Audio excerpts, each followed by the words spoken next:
एक दोपहर आयमा और लियो साहिल पर खेल रहे थे। रीत में खुदाई कर रहे थे और रीत का महल बना रहे थे। अचानक ईमा की नज़र रीत में छिपे एक चमकते हुए सीपी पर पड़ी। देखो लिव। उसने सीपी निकालते हुए कहा।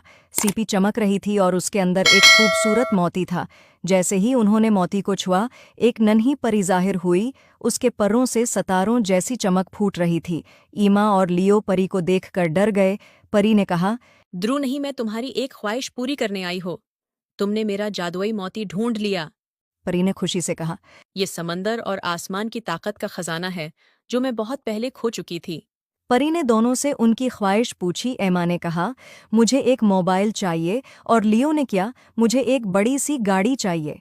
परी ने जादू किया और एक खूबसूरत गाड़ी नमूदार हुई और एमा देखकर रोने लगी कि मेरा मोबाइल क्यों नहीं आया। परी मुस्कुराई और एमा से कहा, रो नहीं, तुम्हारा मोबाइल गाड़ी में है। एमा और लियो गाड़ी के साथ खेलने लगे और परी का शुक्रिया अदा किया।